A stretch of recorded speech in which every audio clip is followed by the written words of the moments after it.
The Manhattan skyline glittered like a constellation of ambition, its lights piercing the night through the floor-to-ceiling windows of Louis Ergo's penthouse.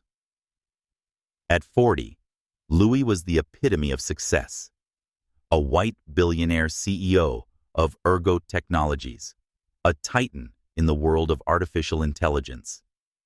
His life to the outside world was a polished masterpiece, a tailored Armani suit, a Patek Philippe watch ticking silently on his wrist, and a penthouse that cost more than most could dream of earning in a lifetime. But inside these walls, Louis was a ghost, haunting his own existence. For 5 years, he had barricaded himself behind routine and work, shielding a secret that gnawed at his core. Since his ex-wife Vivian's betrayal, he had been unable to perform a failure that branded him as less than a man in his own mind. The penthouse was silent, save for the faint hum of the city below. When the champagne flute slipped from his hand, it struck the marble floor with a sharp crack, golden liquid pooling like spilled ambition. Louis froze his breath, catching as he stared at the mess. The shards glinted under the chandelier's cold light, mocking his carefully curated control. He hadn't meant to drink tonight, hadn't touched alcohol in months, but the weight of another sleepless night had driven him to the bottle. Now the evidence of his lapse lay scattered at his feet. The door to his bedroom creaked open, and Louis's heart lurched. No one entered this room, not in 5 years. Not since Vivian's cruel laughter had echoed through his life, leaving scars that refused to heal. He turned, expecting Beatrice, the house manager, who knew better than to intrude. Instead, a stranger stood in the doorway, clutching a stack of fresh linens, her dark eyes wide with concern rather than fear. "I'm so sorry, Mr. Ergot," she said, her voice soft but steady, tinged with a warmth that felt foreign in this sterile space. "I knocked, but—" Rose Attisnot, 35, stood framed by the doorway, her navy uniform crisp but unassuming. Her African-American heritage was evident in the proud set of her shoulders, a resilience honed by years of overcoming loss and hardship. A former nurse, Rose had once thrived in hospital wards, her hands steady as she soothed patients through pain. But life had derailed her plans. Her husband David had succumbed to cancer 3 years ago, and the medical bills had stripped her of everything savings home and the career she loved. The agency had promised this job would be straightforward, clean, for a reclusive billionaire, no questions asked. She hadn't expected to walk into a scene that felt like stepping into someone's private grief. "Get out," Louis said, his voice like ice, though his hands trembled as he knelt to gather the broken glass. The words were reflex, a shield against intrusion. He didn't look at her, focusing instead on the jagged edges that mirrored his own fractured state. "Let me help," Rose said, undeterred. She set the linens on a chair and grabbed a towel from her cleaning cart, moving with the practiced efficiency of someone who had cleaned up far worse messes than spilled champagne. "I said get out," Louis repeated, sharper now, but his voice lacked conviction. He was used to people obeying, fleeing from his cold demeanor. Maids, assistants, even friends had learned to keep their distance. But Rose didn't flinch. "You'll cut yourself," she said simply, kneeling beside him. Her hands moved deftly, collecting shards with care, her presence steady where his was unraveling. Louis, worth $3 billion, a man who commanded boardrooms and reshaped industries, found himself speechless. This woman, a stranger, handled the mess with a quiet confidence that made his wealth and status feel irrelevant. "There?" Rose said after a moment, depositing the glass in her waste bin. "No harm done. These things happen." "Not to me," Louis murmured, the words slipping out before he could stop them. He regretted them instantly, the admission too raw, too revealing. He braced for judgment for the pity he'd seen in others' eyes. Rose looked at him, then really looked at him. Not at the Armani suit, or the penthouse's opulence, but at the man beneath the one whose gray eyes held a storm of pain she recognized. She saw it in her own reflection. Each morning, a shadow of loss that lingered despite her strength. To everyone she said softly, just in different ways. The words hung between them, simple yet profound. Louis felt something shift a crack in the walls he'd built around himself. Rose stood brushing her hands on her apron and closed the door quietly as she left, leaving him alone with the echo of her understanding.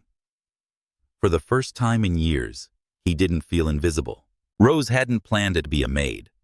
With a nursing degree and 12 years of experience, she belonged in a hospital healing bodies and soothing souls.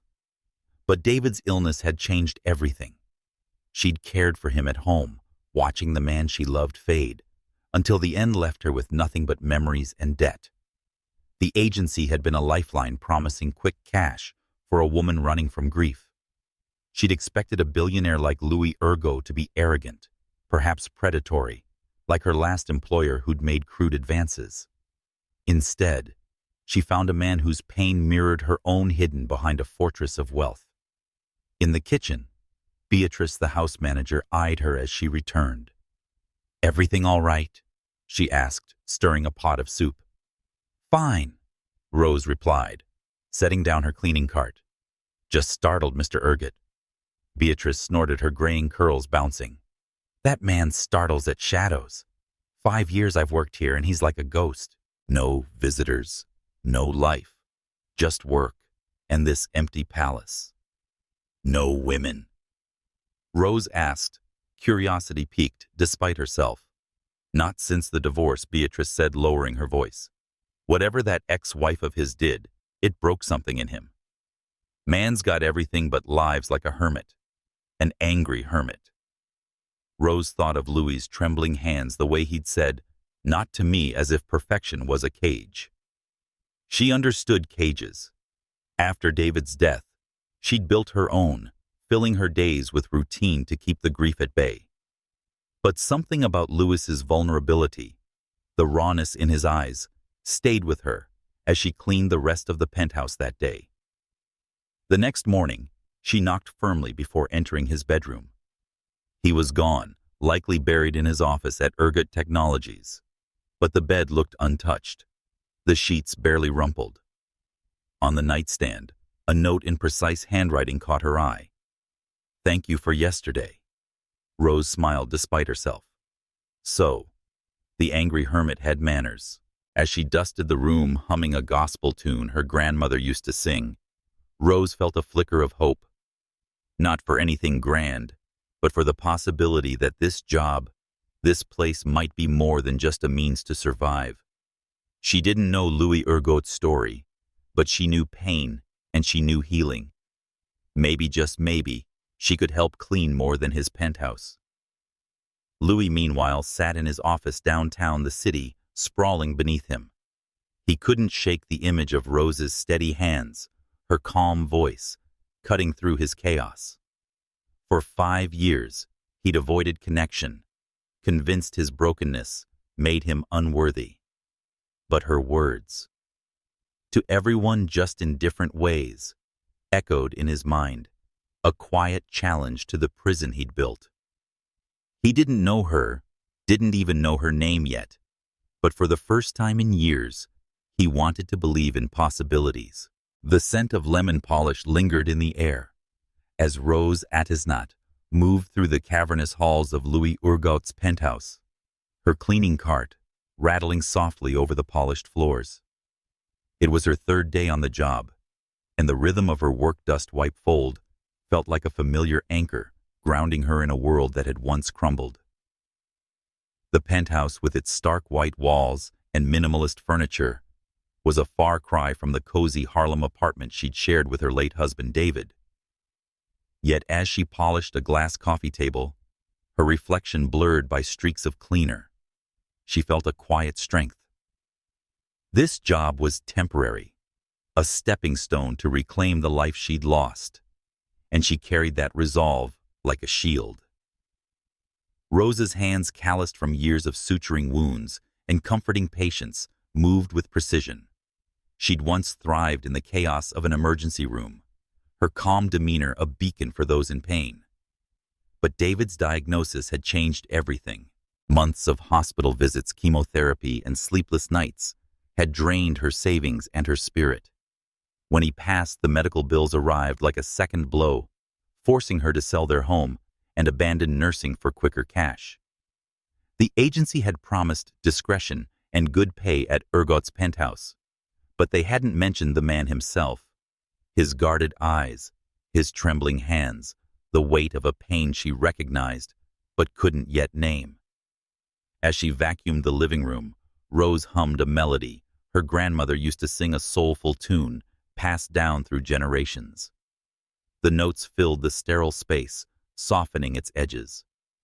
She paused, noticing a framed photo on a shelf, a younger Louis, smiling broadly beside an older couple, likely his parents, at what looked like a corporate event. The warmth in his expression felt foreign compared to the man she'd met, the one who'd snapped at her over broken glass. What had changed him? The question lingered as she dusted the frame, careful not to leave smudges. In the kitchen, Beatrice, the house manager, was chopping onions for a stew, her knife a steady metronome. "You're settling in quick," Beatrice said, glancing up. Her voice carried the gravel of someone who'd seen too much, but still found room for kindness. "Most new hires don't last a week with Mr. Ergot's moods." "He's not so bad," Rose replied, stacking clean dishes. "Just lost, maybe." Beatrice raised an eyebrow. "Lost? That's a generous way to put it. Man's got more walls than this penthouse has windows. 5 years I've been here, and he barely speaks unless it's to bark an order." Rose nodded her thoughts, drifting to the thank you note she'd found on Louis's nightstand. It was a small gesture, but it hinted at something beneath his cold exterior, a flicker of humanity fighting to surface. "What happened to him?" she asked, keeping her tone casual as she wiped down the counter. Beatrice sighed, tossing onion scraps into a bowl. "His ex-wife Vivian. That's the short of it. The long of it, nobody knows the whole story, not even me. But after their divorce, he shut down. No friends, no parties, just work. This place used to hum with life galas, investors, you name it. Now it's a mausoleum." Rose's hands stilled. She knew what it was to live in a mausoleum of her own making. After David's death, she'd buried herself in routine cleaning jobs, late-night shifts, anything to avoid the silence of her grief. But Louis's pain felt different, sharper, like a wound still bleeding. She wanted to ask more, but Beatrice's expression warned against pressing further. Instead, Rose moved to the dining room, where a long mahogany table sat unused, its surface gleaming under her cloth. She imagined Louis eating alone here, if he ate at all. The thought tugged at her, a nurse's instinct to care for those who neglected themselves. She shook it off, reminding herself she was here to clean, not fix. Yet as she straightened a chair, she found herself wondering what kind of woman Vivian had been to leave such a mark on a man like Louis. That evening, as Rose prepared to leave, she noticed a light under the door of Louis's home office. She hesitated, then knocked softly, balancing a tray of leftover cornbread she'd brought from home. It was a recipe from her grandmother, rich with butter and memories of Sunday dinners. "Mr. Ergot," she called, her voice steady but gentle. "I'm heading out. Thought you might want something to eat." The door opened, revealing Louis in a crisp white shirt, sleeves rolled up, his tie loosened. His gray eyes flicked from her face to the tray, surprise softening his features. "You didn't have to," he said, his tone less guarded than before. "It's no trouble," Rose replied, setting the tray on his desk. The office was a fortress of technology, monitors, files, a sleek laptop, but it felt as lifeless as the rest of the penthouse. "You don't eat enough, I noticed." Louis's lips twitched, almost a smile. "Observant, aren't you?" "Comes with the job," she said, meeting his gaze. and the one I used to have." He nodded as if remembering their brief exchange about her nursing past. "Thank you." He said the words carrying more weight than the note he'd left. He reached for a piece of cornbread breaking off a corner. "This smells familiar, like something my mother used to make. My grandmother's recipe." Rose said, a spark of pride in her voice. She always said food was love you could taste. Keeps the soul fed even when life's heavy. Louis paused the cornbread halfway to his mouth. "Your grandmother sounds wise." "She was," Rose said softly, her eyes distant. "Taught me to keep going no matter what." She didn't mention David didn't need to. The weight of loss was in her voice, and Louis seemed to hear it, his expression softening further. They stood in silence for a moment, the hum of the city filtering through the window. Rose felt the urge to say more, to ask about the pain she'd seen in his eyes, but she held back. This wasn't a hospital ward, and he wasn't her patient. Still, as she turned to leave, she felt his gaze linger, like he was seeing her for the first time. "Rose," he said, her name sounding deliberate on his tongue. "You don't have to bring me food. I'm fine." She smiled, undeterred. "Maybe I want to." "Good night, Mr. Ergot." As she rode the elevator down, Rose's thoughts churned. Louis Ergot was a puzzle, a man whose wealth couldn't shield him from whatever haunted him. She recognized the signs of someone running from their own heart, because she'd done the same. But there was something about him, a quiet strength beneath the cracks, that made her want to know more. Not to fix him, but to understand. Back in his office, Louis took a bite of the cornbread, the warmth of it startling in its comfort. He couldn't remember the last time someone had cared enough to notice he wasn't eating. Rose Atisnat, with her steady hands and soulful hums, was unlike anyone he'd met since Vivian's betrayal. He pushed the thought away, but as he stared at the city lights, a small part of him wondered if he could learn to trust again. The penthouse hummed with the quiet rhythm of morning, its vast spaces softened by the faint glow of sunrise filtering through the windows. Rose Atisnat pushed her cleaning cart through the hallway, the wheels whispering against the hardwood. 2 weeks into her job, she had settled into a routine, navigating Louis Ergot's fortress-like home with ease. Yet each day brought a new awareness of the man who lived here, a man who seemed to exist in the shadows of his own life. The thank you note and the cornbread exchange lingered in her mind, small cracks in his guarded facade that hinted at something deeper. Today, as she polished the brass fixtures in the guest bathroom, Rose found herself humming again, a low, soulful melody her grandmother had taught her during long summer evenings. The tune was a comfort, a tether to the woman she'd been before loss reshaped her. She paused, catching her reflection in the mirror. Her eyes held a familiar weight, grief for David. Yes, but also a spark of curiosity about the man whose home she tended. Louis's presence, though often absent, felt like a quiet pulse in the penthouse, drawing her thoughts, despite her resolve to keep things professional. In the study, she dusted a row of leather-bound books, their titles a mix of tech manuals and classic literature. A worn copy of The Great Gatsby caught her eye, its spine creased from use. She wondered if Louis read it to escape or to understand something about himself. As she straightened the shelf, she heard the soft click of a door down the hall. Louis was home unusual for mid-morning. Most days he vanished to his office at Ergot Technologies before she arrived, leaving only traces of his existence, a coffee mug in the sink, a jacket slung over a chair. Rose moved to the living room, where a grand piano sat, untouched, its black lacquer gleaming under her cloth. She was wiping down the keys when Louis appeared, his footsteps silent on the thick rug. He wore a charcoal sweater and slacks, less formal than usual, his hair slightly mussed, as if he'd run his hands through it. "You don't have to do that," he said, his voice low but not sharp.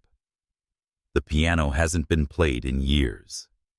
Rose paused, her hand hovering over the keys. "It's a beautiful instrument," she said, glancing at him. Shame to let it gather dust. He shrugged, leaning against the doorway.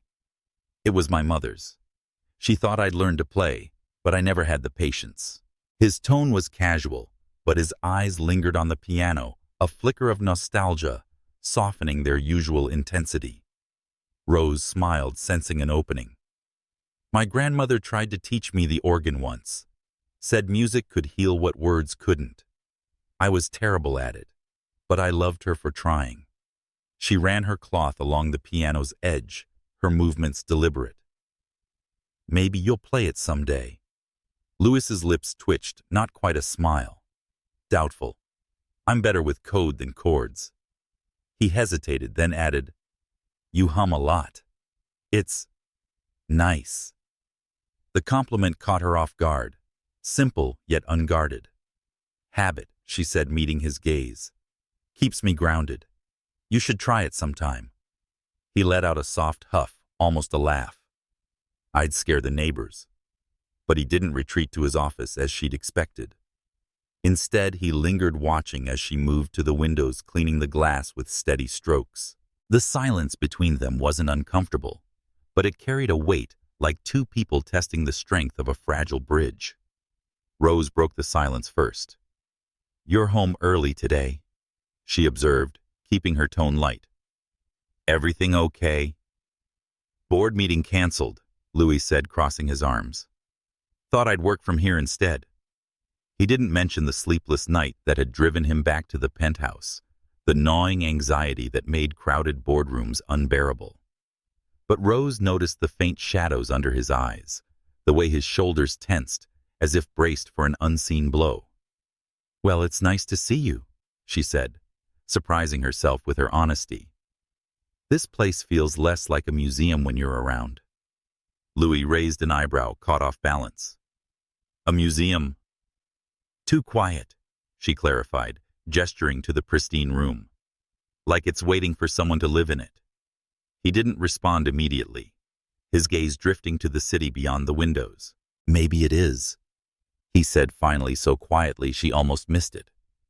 The words felt like a confession, and Rose's instinct to comfort stirred, but she held back.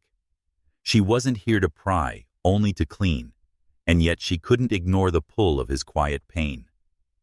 Later in the kitchen, Rose found Beatrice kneading dough for bread, the air warm with the scent of yeast.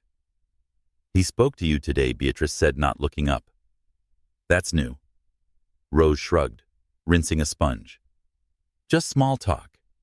He's not as cold as you make him out to be." Beatrice snorted. "Give it time. Man's got a heart, sure, but it's locked up tighter than Fort Knox. After what Vivian did, I'm surprised he even looks at you." Rose's curiosity sharpened, but she kept her voice neutral. What did she do exactly?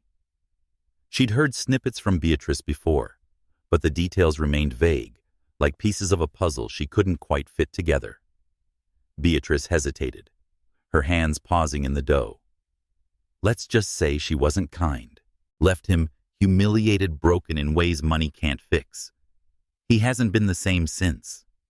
She shook her head, resuming her kneading. You're different, though. Most maids would have bolted after his temper that first day. I've seen worse, Rose said, thinking of hospital patients lashing out in pain of her own nights spent crying after David's death. He's hurting, not cruel. Beatrice studied her, a knowing look in her eyes. Careful, Rose. You've got a big heart, but his is a maze. Don't get lost in it. Rose nodded, but as she returned to her tasks, her thoughts lingered on Louis. That evening, as she prepared to leave, she left a small plate of cornbread on his office desk, a quiet gesture of care. She didn't expect a response, but when she arrived the next morning, the plate was empty, and a new note sat beside it. Thanks. It's better than I deserve. The words stayed with her as she cleaned, a faint smile tugging at her lips. Louis Ergo was a mystery, but one she was beginning to unravel. One note, one hum, one fleeting moment at a time. In his office, Louis stared at the empty plate, the taste of cornbread still lingering.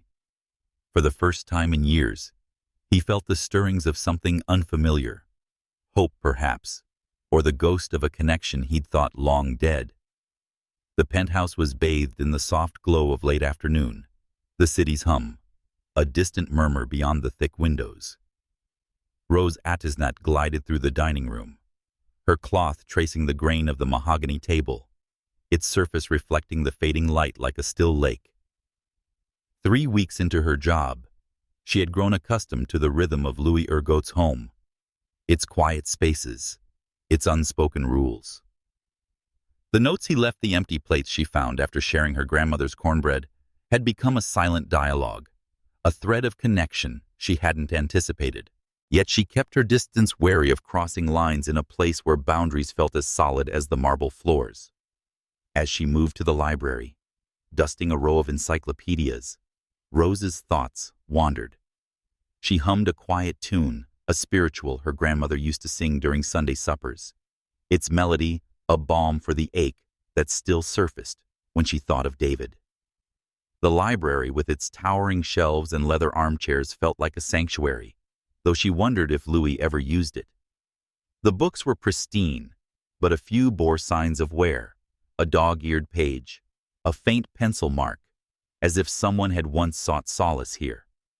The sound of footsteps broke her reverie. Louis appeared in the doorway, his frame silhouetted against the hall's light. He wore a navy blazer, his tie absent, a rare departure from his usual polished armor. "You're still here," he said, his voice carrying a note of surprise rather than accusation. "Finishing up," Rose replied, setting down her cloth. "The library takes time.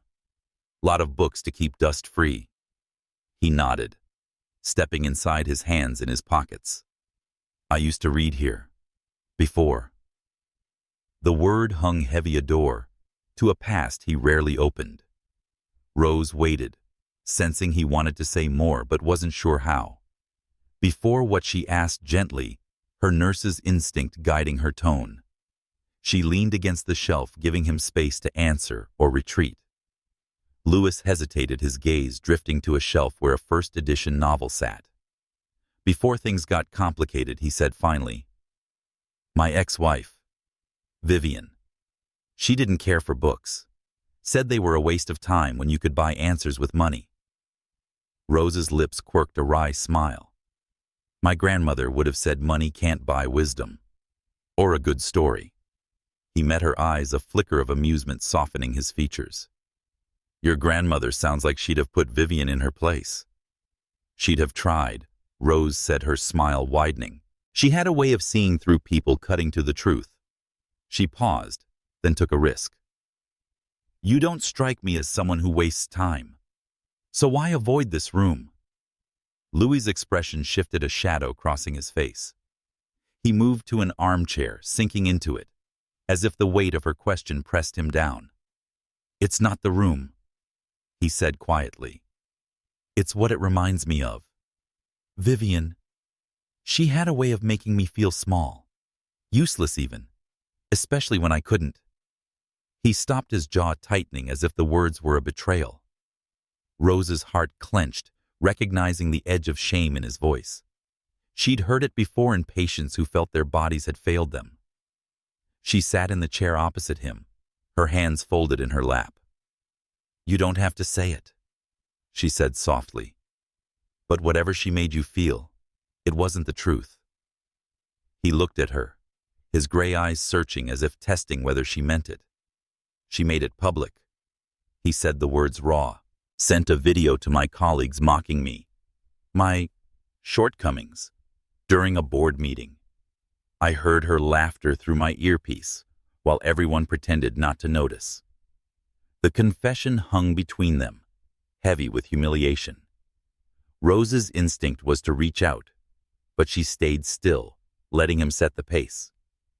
"That's cruel," she said simply. "No one deserves that." Louis's fingers tightened on the armrest.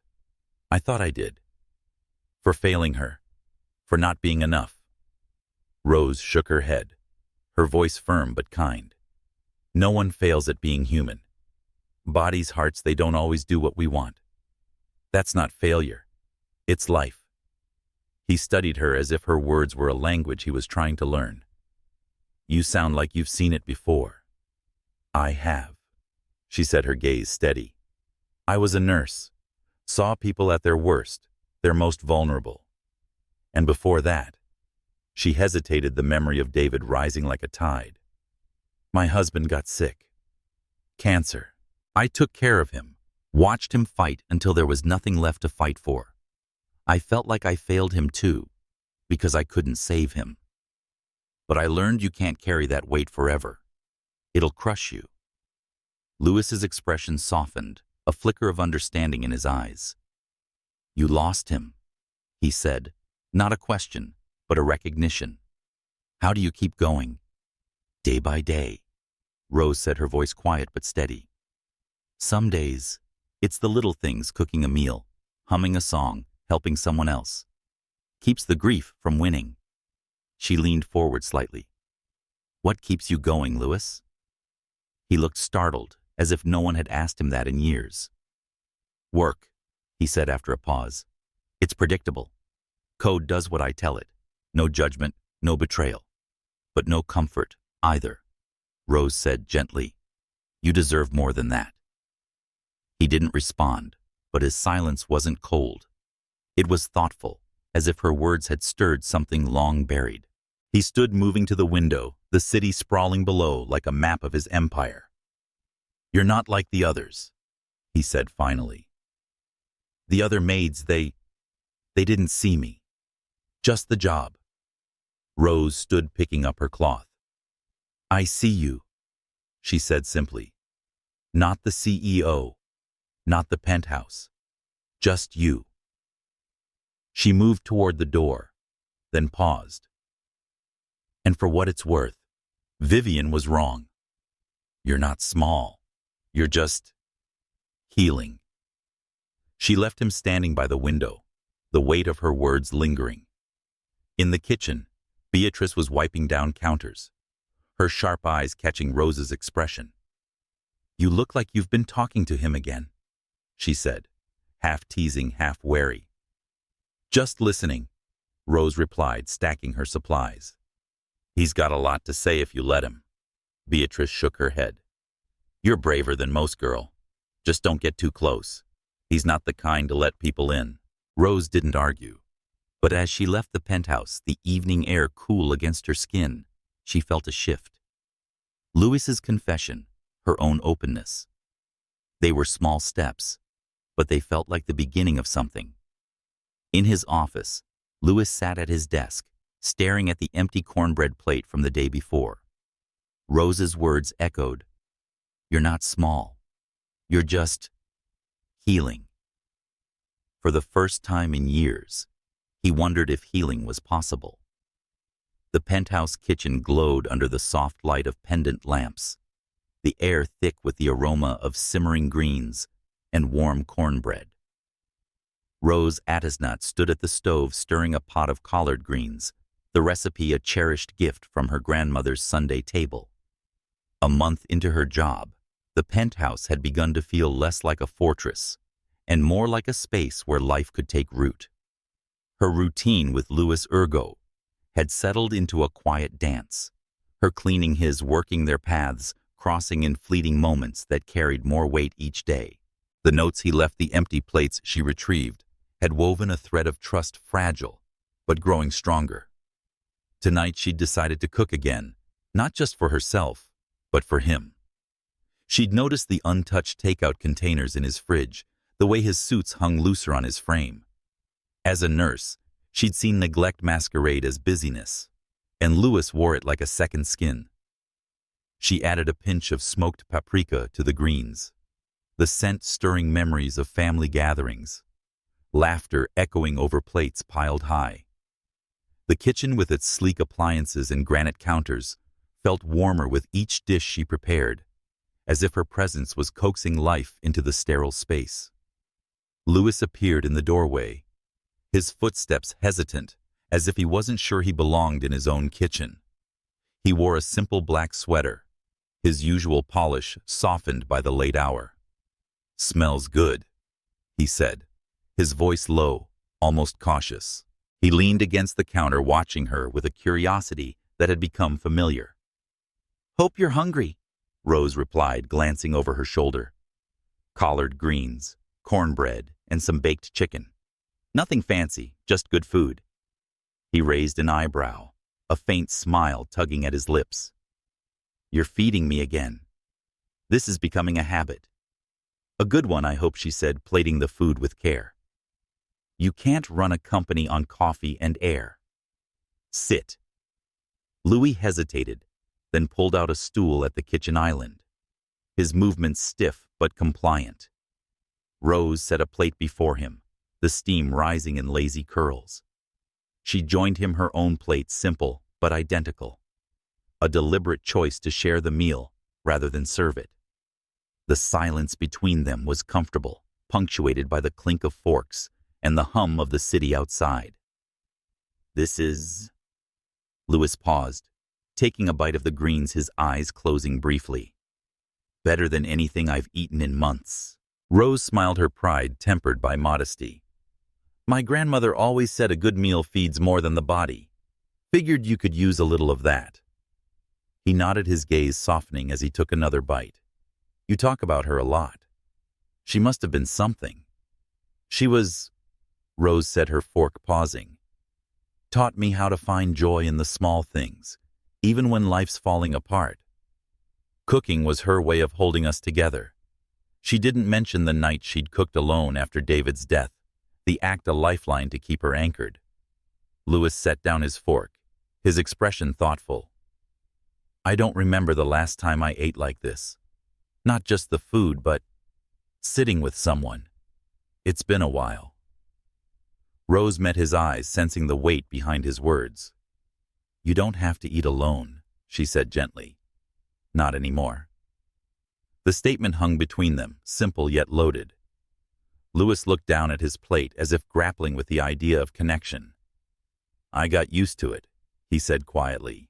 "After Vivian, it was easier to keep people at a distance. Less chance of—" He trailed off, his fingers tightening around his glass of water. "Less chance of getting hurt." Rose finished, her voice soft but steady. She'd felt that instinct too, after David. The urge to build walls high enough to keep pain out. But walls kept out joy too, and she was beginning to see that in Louis's guarded eyes. He nodded, his gaze meeting hers. "You make it sound simple, like it's just a choice." "It is in a way," she said, leaning forward slightly. "Not easy, but a choice. You decide who gets to see you, who gets to share your table. Doesn't mean it won't scare you half to death." A low chuckle escaped him, the sound rare and genuine. "You're not wrong about that." He took another bite, chewing slowly, as if savoring more than the food. "Why do you do this? Cook for me. Talk to me. You don't have to."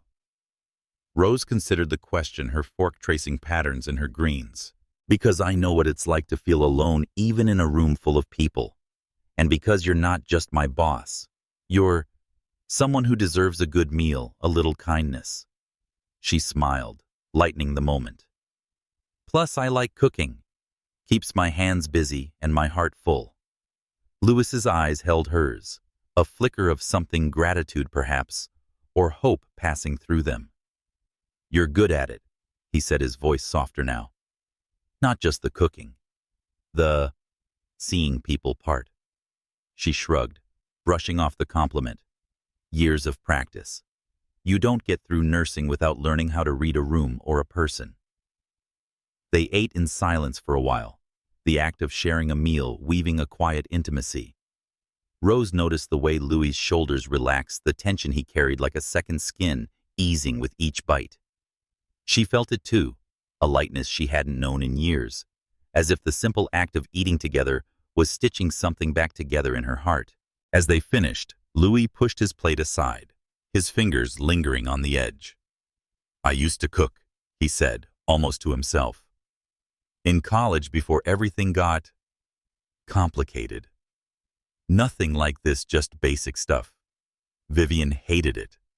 Said it was beneath us.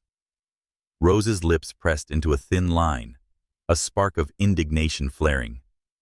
Beneath you cooking's honest work. It's love you can taste. Anyone who can't see that's missing something. He looked at her, a slow smile breaking through. You sound like you're ready to fight her on that. Maybe I am. Rose said, her tone teasing but firm. Someone's got to set the record straight. Louis laughed, the sound rich and unguarded, filling the kitchen with a warmth that rivaled the food. I'd pay to see that, he said, then sobered. Thank you, Rose. For this. For not treating me like I'm untouchable. You're not, she said, simply standing to clear the plates. You're just Louis. And Louis deserves a good meal. As she washed the dishes, Louis lingered, watching her with a quiet intensity. The kitchen, once a cold expanse, felt alive with possibility. For Rose, the act of cooking had always been a way to heal, and tonight it felt like a bridge, one she and Louis were crossing together, one meal at a time. The penthouse was hushed the late evening, casting long shadows across the polished floors. Rose Atisnat moved through the living room, her cleaning cart a quiet companion, as she straightened cushions and wiped down surfaces. 6 weeks into her job, the rhythm of her work had become a steady pulse, interwoven with the shared meals and fleeting conversations that marked her growing connection with Louis Ergo. The kitchen, once a sterile expanse, now held warmth from their evenings together, the memory of collard greens and cornbread lingering like a promise. Yet tonight an unease settled in her chest, a subtle shift she couldn't quite name. As she dusted the mantel, Rose's thoughts drifted to Louis. His guarded smiles, the way his shoulders relaxed when they ate together, had begun to chip away at her own walls. She'd spent years guarding her heart after David's death, but Louis's quiet vulnerability stirred something in her, a desire to reach out, not just as a nurse or a maid, but as someone who saw him. She hummed a soft melody, a spiritual her grandmother had loved, its notes grounding her as she worked. In the kitchen, Beatrice was scrubbing pots, her movements brisk but deliberate. You're humming again, she said, glancing up with a knowing look. That's a good sign. Means you're settling in. Rose smiled, folding a dish towel. This place is growing on me. Feels more like a home than it did at first. Beatrice snorted, her hands pausing in the soapy water. That's your doing, not his. Mr. Ergot still got one foot in the grave, far as I can tell. She hesitated, then lowered her voice. Though I'll admit he's different since you started. Less like a ghost. But you should know Vivian's been calling again. Every month like clockwork. Left a voicemail this morning.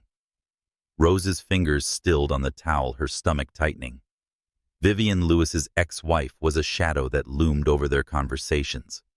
Her name a shorthand for pain. What does she want? Rose asked, keeping her tone neutral. Beatrice shrugged, rinsing a pot. Money, attention, maybe a second chance. Woman's got nerve. I'll give her that. He never answers, but she keeps trying. Like she thinks she can worm her way back in. The words hit Rose harder than she expected. She'd known about Vivian's cruelty, the way she'd humiliated Louis. But the idea of her still reaching out felt like an intrusion.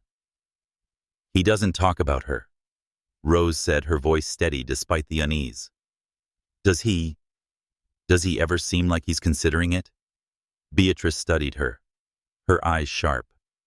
Not a chance. But it rattles him. You can see it in his face when her name comes up. You're getting close to him, Rose. Be careful. That kind of past doesn't just vanish. Rose nodded, but the warning echoed as she finished her tasks. That evening, as she prepared to leave, she found Louis in his office, hunched over his laptop, the glow of the screen casting stark lines across his face. She knocked softly, holding a thermos of leftover soup she'd made, her grandmother's recipe, rich with vegetables and comfort. Thought you might want this, she said, setting it on his desk. It's better than takeout. Louis looked up, his expression softening. "You're spoiling me," he said, a faint smile breaking through. But his eyes held a tension she hadn't seen in weeks, a tightness that matched Beatrice's warning. Rose hesitated, then took a seat across from him. "You okay?" she asked, her voice gentle but direct. "You look like something's weighing on you." He leaned back, running a hand through his hair. "Just work," he said. But the lie was thin, his gaze avoiding hers. She didn't push, not at first. Instead, she opened the thermos, the scent of soup filling the room. "Beatrice mentioned Vivian's been calling," she said, finally, her tone careful. "Said it's been going on for a while." Louis's jaw tightened, his fingers stilling on the desk. "She told you that?" he said, not a question. He sighed, the sound heavy with resignation. "Vivian's persistent.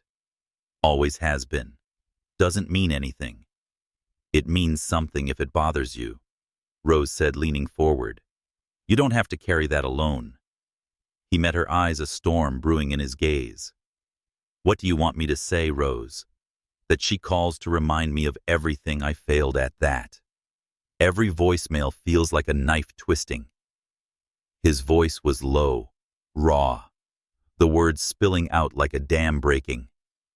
"I don't answer. I don't listen. But knowing she's out there still trying, it's like she's laughing at me all over again."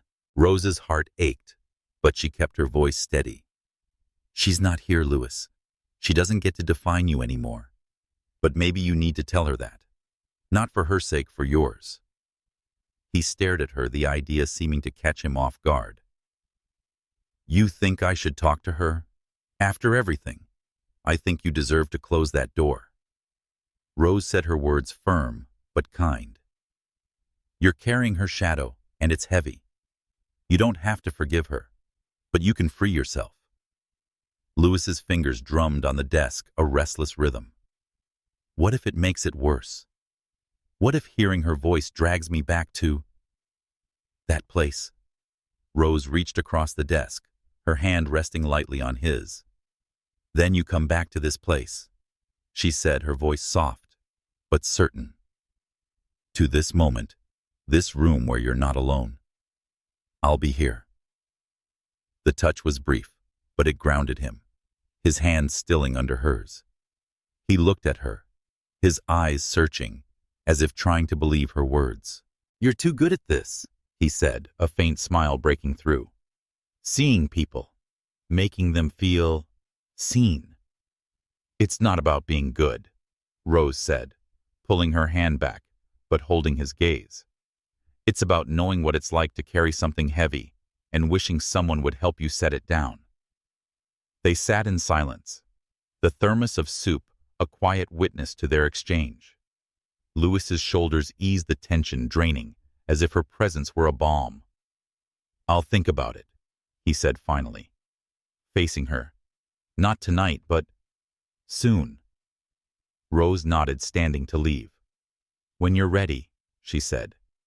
"And if you need someone to remind you who you are, you know where to find me."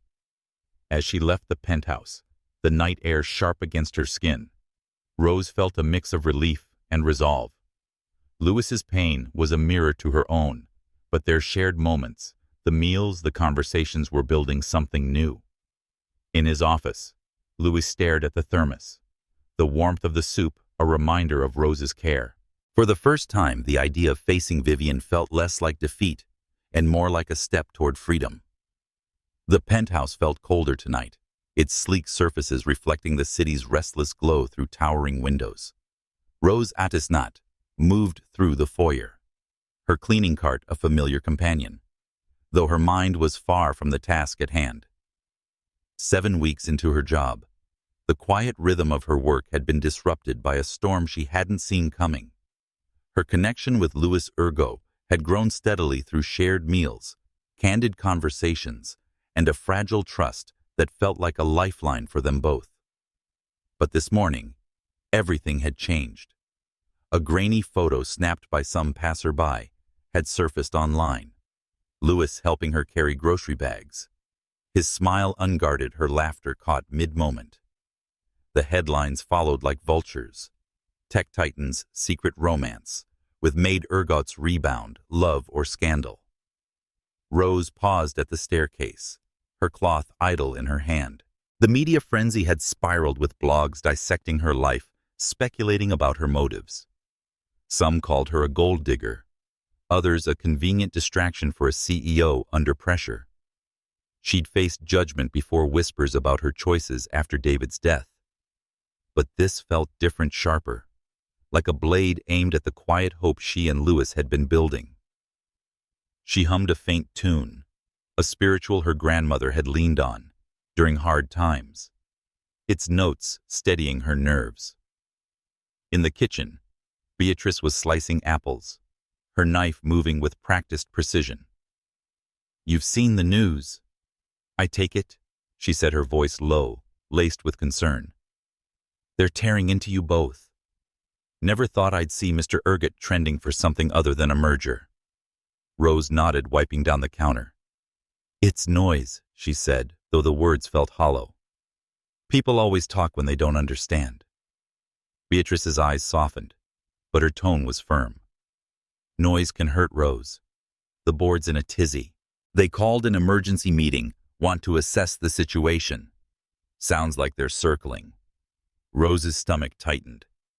The board of Ergot Technologies was a shadowy force in Louis's world, a group she'd only heard about in passing. "They think I'm trouble," she said.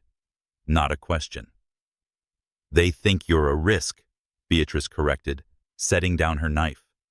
"To the company's image, to his focus. They don't know you, and they don't care to. You sure you're ready for this?" Rose straightened, her resolve hardening. "I've faced worse than a room full of suits. Let them come." That evening, Louis found her in the dining room, where she was polishing the long, unused table.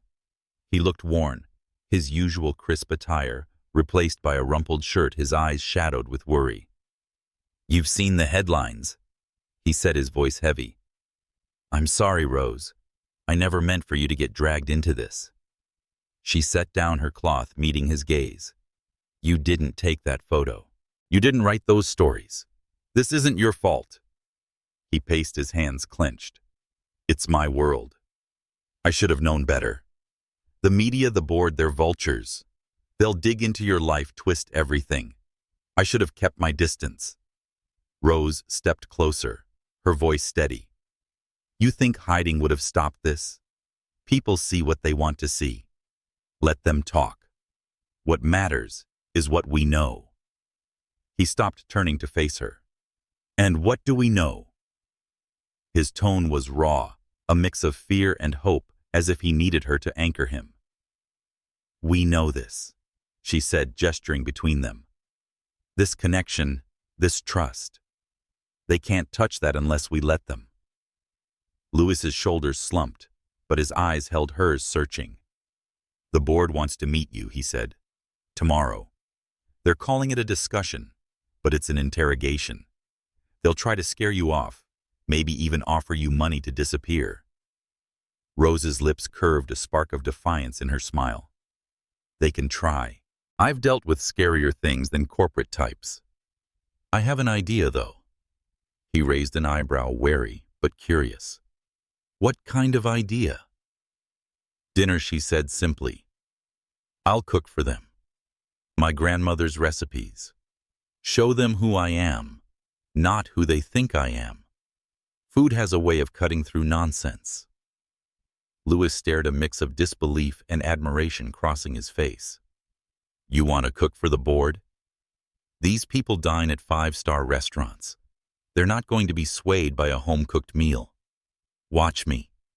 Rose said, her voice firm but warm. "They're not just board members. They're people.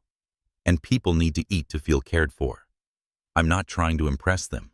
I'm showing them we're not hiding." He shook his head, a reluctant smile breaking through. "You're something else, Rose. Is not. Most people would run from this. I don't run," she said, her tone softening. "Not from judgment, Not from fear, and not from you. The words hung between them, a quiet vow. Louis stepped closer, his hand brushing hers, the touch fleeting but electric. I don't deserve you, he said, his voice low, but I'm damn glad you're here. Rose's heart quickened, but she kept her tone light. Good, because you're stuck with me for this dinner. Help me plan the menu. He laughed, the sound easing the tension in the room. I'm useless in the kitchen, but I'll try. What's on the menu? Gumbo, she said, her eyes bright. My grandmother's recipe. It's hearty, honest, and it'll make them forget their fancy restaurants. Plus some cornbread and peach cobbler for dessert. Food that tells a story. Louis nodded, his expression softening. Your grandmother's recipes, they're important to you. They're family, Rose said simply. Their love, memory, strength. Everything I am comes from them.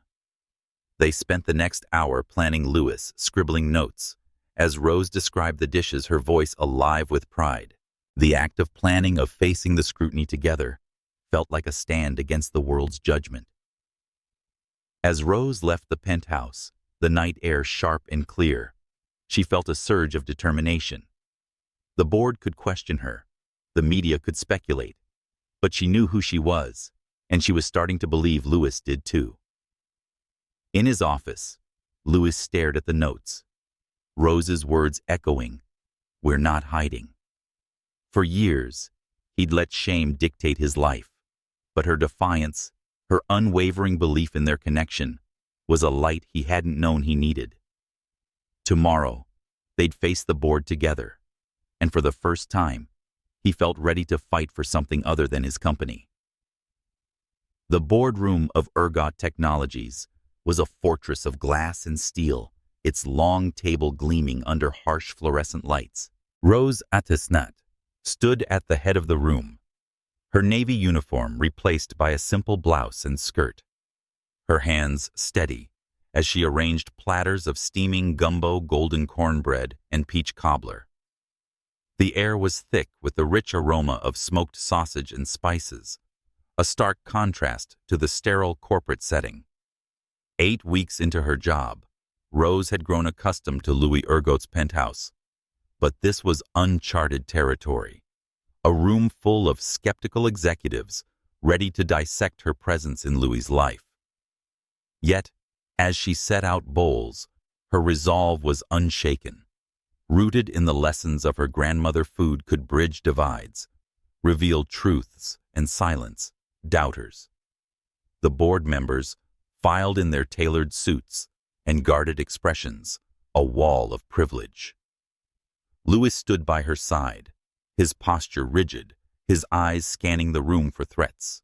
The media storm over their photographed moment had pushed the board to demand this meeting, their concerns veiled as corporate duty, but laced with judgment. Rose felt the weight of their stares, but she met them with a calm smile, her confidence drawn from years of facing hospital crises with grace.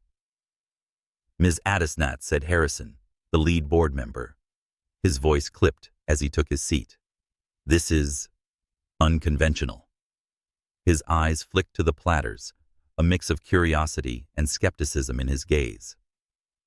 Life's too short for convention, Rose replied, ladling gumbo into his bowl. This is my grandmother's recipe. She used to say a good meal could fix more than a hungry stomach. I hope you'll give it a chance. Harrison raised an eyebrow, but took a spoonful, the room falling silent as the others followed suit.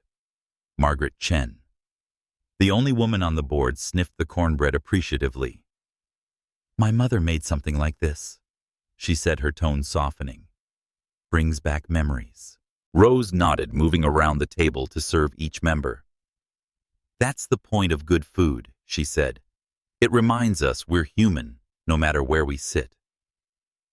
She caught Louis's eye, his faint smile a quiet reassurance.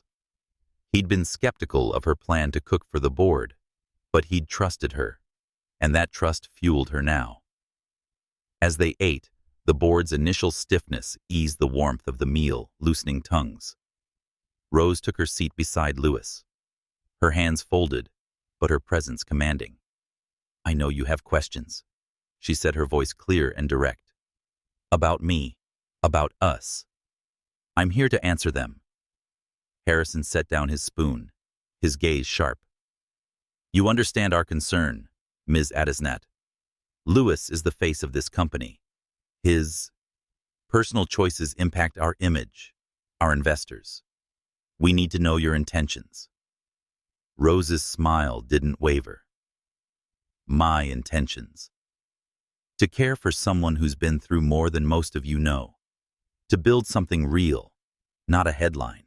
I'm not here for his money or his title. I'm here because he's worth more than both." The room stilled her words, cutting through the corporate veneer. Louis's hand brushed hers under the table, a silent anchor. Margaret leaned forward, her eyes narrowing. "You know about his past, the divorce, the difficulties. How can we trust you won't hurt him like she did?" Rose met her gaze unflinching. "I know what it's like to lose everything. My home, my dreams, my heart. I've rebuilt from ashes. I don't love Louis for what he can give me. I love him for who he is when the world isn't watching, the man who listens, who tries, who's learning to trust again. That's all I'll say. Time will prove the rest." Harrison coughed, caught off guard by her candor. Bold words. But love doesn't erase risk. The media's already spinning this as a scandal. Investors are nervous. Then let them be nervous. Louis interjected, his voice low but firm. He stood, his presence commanding the room. "For years I've given this company everything. My health, my peace, my life. I built Ergo Technologies into what it is, and I've never asked for anything in return. Until now." The board shifted their attention, sharpening. Louis's eyes met Rose's, a flicker of resolve in his gaze. "Rose isn't a risk. She's the reason I'm standing here, not just as your CEO, but as a man who's finally alive again. If you can't accept that, if you think my happiness threatens this company, then maybe it's the company that needs to change." A murmur rippled through the room, surprise mingling with unease. Rose's heart swelled, her hand squeezing his under the table. She hadn't expected him to speak so boldly, but his words echoed her own defiance, a shared stand against a world quick to judge. Margaret broke the silence, her tone measured. "You're serious about her. That much is clear. But what about the ex-wife? She's been making noise, hinting at reconciliation. How do we know this won't spiral into another mess? Vivian is history." Louis said, his voice steady. "She had her chance, and she chose to destroy it. Rose is my future. If I have to choose between her and this board, I choose her. Every time." The statement landed like a gavel, the board exchanging glances. Harrison cleared his throat, his tone softer now. "We're not here to dictate your life, Louis, but we need assurances. A prenup, perhaps, to protect the company's interests." "No," Rose and Louis said in unison, their voices firm. Rose leaned forward, her eyes locked on Harrison. "I don't want his money. I want his heart. That's all I've ever wanted. If you can't see that, you're not looking hard enough." Louis's hand tightened on hers, his voice unwavering. "This isn't a merger. It's love. If you can't understand that, maybe it's time for new perspectives on this board." The threat hung in the air, a reminder of Louis's power as majority shareholder. Margaret smiled faintly, breaking the tension. "She's got fire, Louis. And you? You're different with her. I haven't seen you this steady in years." The meeting ended with reluctant nods, the board's skepticism softened by the meal, and Rose's unyielding authenticity. As they left, Margaret pulled Rose aside. "You're good for him," she said quietly. "Don't let the sharks scare you off." "I don't scare easy," Rose replied, her smile warm but resolute. In the elevator, Louis pulled her close, his breath unsteady. You were incredible, he said, his voice thick with pride. I've never seen them so off balance. I was terrified, Rose admitted, leaning into him. But I meant every word. We're worth fighting for. He kissed her forehead, the gesture tender. You make me believe that, he said. For the first time, I really believe it. As the elevator descended, Rose felt the weight of the day lift, replaced by a quiet certainty. The board, the media, they could question, but they couldn't break what she and Louis were building. Together, they were unstoppable. The penthouse kitchen glowed under the soft hum of pendant lights, the air rich with the scent of simmering sweet potatoes and warm spices. Rose Atisnat stood at the counter rolling out dough for biscuits, her hands moving with the ease of memory. 9 weeks into her job, the kitchen had become a sanctuary, a place where she and Louis Urgo wove their fragile trust into something stronger.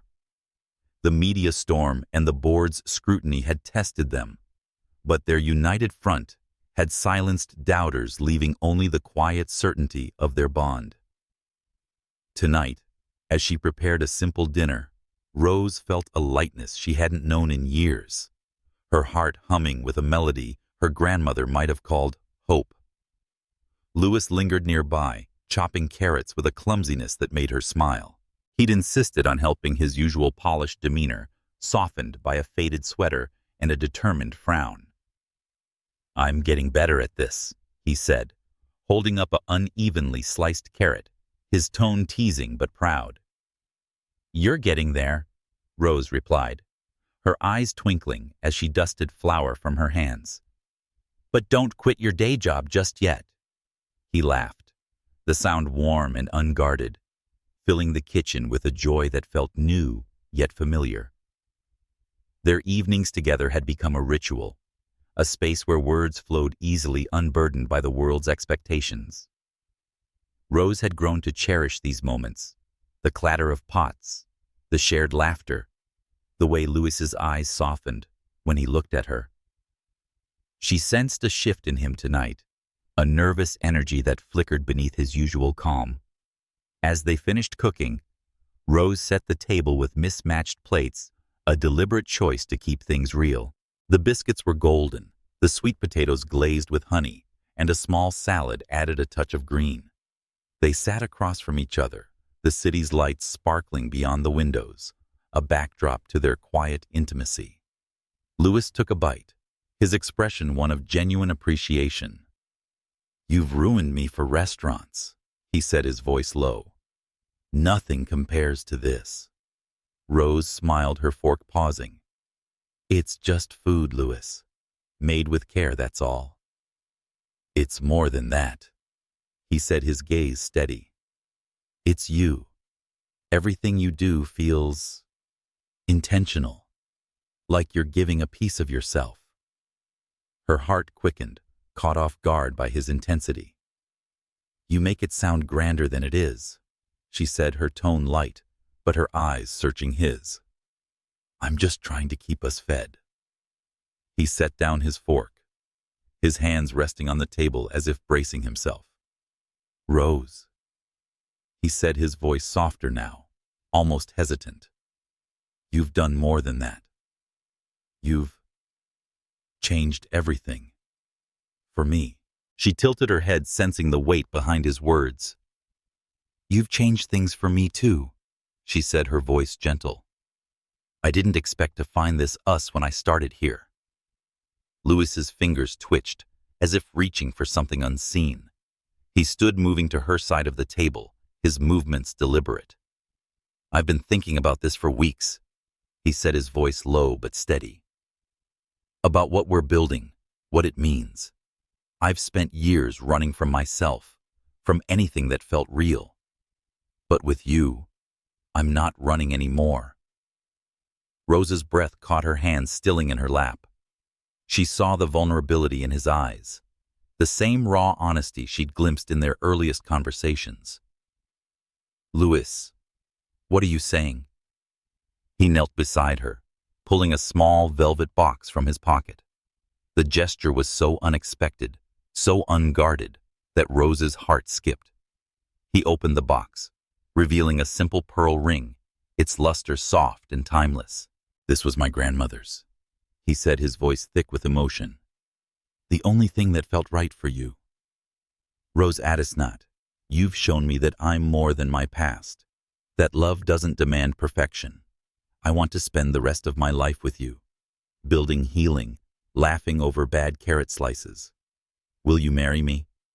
Rose's eyes welled, a laugh breaking through her tears. In the kitchen, she teased, her voice trembling with joy. "You're proposing over biscuits everywhere," Louis said, his smile wide but earnest. "In kitchens, in boardrooms, in every moment we're together. I'm proposing with every breath until you say yes." She reached for his hand, her fingers tracing the lines of his palm. "Louis Ergot, you're a mess of a cook and a miracle of a man. Yes, yes, I'll marry you." He slipped the ring onto her finger, the pearl catching the light as their hands intertwined. They stood, and Louis pulled her into his arms, his kiss soft but sure, a promise sealed in the warmth of the kitchen. When they parted, both were breathless, their laughter mingling with the city's distant hum. "I didn't think I'd ever feel this," Louis said, his forehead resting against hers. "Not after everything." "You deserve it," Rose said, her voice firm. "We both do. This us, it's ours, no matter what anyone says." They sat again, their meal forgotten, as they planned a wedding. Small, intimate, on the penthouse's rooftop garden. "Just family and close friends," Rose said, her eyes bright. "No fuss, no cameras. Just us saying what matters." Louis nodded, his hand still holding hers. "Beatrice will cry louder than anyone," he said, a grin breaking through. "And Harrison might show up just for the cobbler." Rose laughed, the sound filling the space with light. "Let them come. We'll show them what love looks like, real messy hours." As they cleared the dishes, Louis clumsy but eager, Rose felt a quiet certainty settle in her chest. The world outside could whisper about status, expectations, pasts, but in this kitchen, they were building something unbreakable. She thought of her grandmother, who'd always said love was like a good recipe. It took time, care, and a willingness to risk burning the edges. With Louis, she was ready to risk it all. Later, as Rose left the penthouse, the night air crisp against her skin, the pearl ring felt like a promise she carried with her. In his office, Louis stared at the empty kitchen. The memory of her laughter, a warmth he hadn't known he could hold. The rooftop wedding would be their stand, a declaration that their love was stronger than any judgment. For the first time, he believed it could be. The rooftop garden of Louis Ergot's penthouse bloomed under the late afternoon sun, its roses and ivy weaving a canopy of green against the Manhattan skyline. Rose Addisnot stood at the center, her cream dress simple yet radiant, its soft fabric catching the breeze. The wedding was small, a gathering of close friends and family, the air filled with the scent of jasmine and the quiet hum of a string quartet. 10 weeks after she began working in the penthouse, Rose was marrying Louis, their bond forged through shared meals, candid truths, and a defiance of the world's judgment. The pearl ring on her finger, Louis's grandmother's heirloom, gleamed as a symbol of their promise, a love built on trust, not expectations. Louis stood beside her, his suit tieless, his gray eyes bright with an emotion that needed no words. The officiant, a friend from Louis's college days, smiled as she began. "We're here to celebrate a love that defies labels, a bond that has already faced trials and emerged stronger." The guests, Beatrice wiping tears with a handkerchief, Harrison, the board member, nodding approvingly, and a handful of loved ones watched in quiet reverence. Louis took Rose's hands, his voice steady as he spoke his vows. "Rose, you found me when I was lost, not in a boardroom but in myself. You didn't see a title or a failure, you saw me. You taught me that love is patient, that it's about showing up even when it's hard. I promise to stand by you, to cherish every laugh, every quiet moment, every dream you dare to chase. I promise to be your partner, not just today, but every day we're given. Rose's eyes shimmered, her smile unwavering as she spoke. Louis, you reminded me that my heart could beat again, that joy could find me after loss. You've shown me that love isn't about perfection. It's about courage, about choosing each other through the mess. I promise to hold your hand through every storm, to cook terrible biscuits with you, to love you for who you are and who we'll become together. Beatrice's sob broke the silence, earning a ripple of laughter from the guests. The officiant grinned. By the power vested in me, I pronounce you husband and wife. Louis, you may kiss your bride. Their kiss was tender, a seal of promises made, and kept the applause soft but heartfelt. As they turned to face their guests, Rose's hand rested in Louis's, their fingers intertwined. The reception unfolded under fairy lights, with tables laden with her grandmother's recipes: macaroni and cheese, candied yams, and a towering peach cobbler. The food was a celebration, a testament to the love that had brought them here. As the evening wound down, Louis and Rose stood at the garden's edge, the city sprawling below like a canvas of dreams. Happy Louis asked, his arm around her waist. Deliriously, Rose said, leaning into him, "This is us, Louis. Not what the world expects, but what we choose." He kissed her temple, his voice soft. "Best choice I've ever made." Years later, the grand ballroom of a downtown hotel buzzed with chatter, its chandeliers casting a warm glow over the crowd. Rose stood at a podium, her hand resting lightly on her pregnant belly, their 2-year-old son David tugging at Louis's pant leg nearby. The gala was for her healthcare foundation, a dream reborn to provide care for domestic workers, a cause rooted in her own journey. Louis, now working fewer hours to focus on philanthropy, stood beside her, his pride evident in his steady gaze. "Thank you all for being here," Rose said, her voice clear and warm. "This foundation is about more than healthcare. It's about seeing people valuing them, giving them the care they deserve. It's personal to me because I've been there, rebuilding from nothing. And I've learned that love in all its forms is what heals us." The crowd applauded, their faces a mix of donors, colleagues, and friends. A reporter approached as they stepped off the stage, her notepad ready. "Your stories inspired many," she said. "A billionaire and a former maid. How do you navigate the labels?" The judgment Louis pulled. Rose close, his voice steady. "We don't navigate labels. We live our truth. Rose didn't just change my life, she gave me one. And I hope I've done the same for her." Rose nodded, her hand on David's head as he clung to her. "Love isn't about titles or expectations. It's about who you are when everything else falls away. We found each other when we needed it most, and that's enough." The reporter scribbled, then pressed further. "What would you say to others facing similar challenges? Lost judgment. Finding love again. Be kind to yourself." Louis said, his tone thoughtful. "Healing takes time, and it's not a straight line. But with the right person, the hard days become bearable, even beautiful." Rose smiled, her eyes meeting his. "And don't let anyone make you feel less than you are. You're enough just as you are. Love sees that if you let it." As the gala continued, David ran to Beatrice, who scooped him up with a laugh.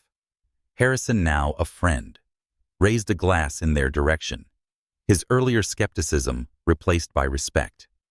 Rose and Louis stepped onto the balcony, the city lights a familiar backdrop.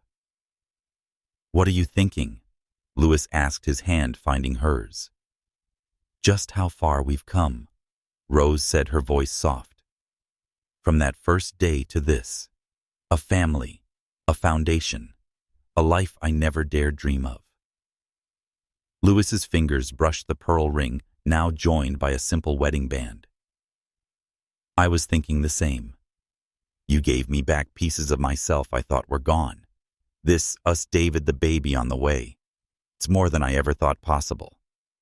Rose leaned into him, her voice teasing. You're getting sappy, Mr. Ergot.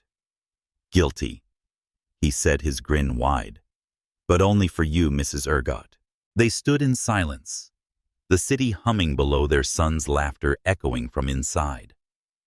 Rose thought of her grandmother, whose recipes had fed their love, and of David, whose memory lived in their son's name. Louis thought of the man he'd been hollow afraid, and the man he'd become whole in ways that mattered. Their love, built on patience and presence, had weathered storms and emerged stronger, a testament to the truth that healing comes from seeing and being seen. As they returned to the gala, hand in hand, Rose felt their daughter kick a reminder of the life they were building. No regrets. Louis asked their private ritual. Not one, Rose said, her smile radiant.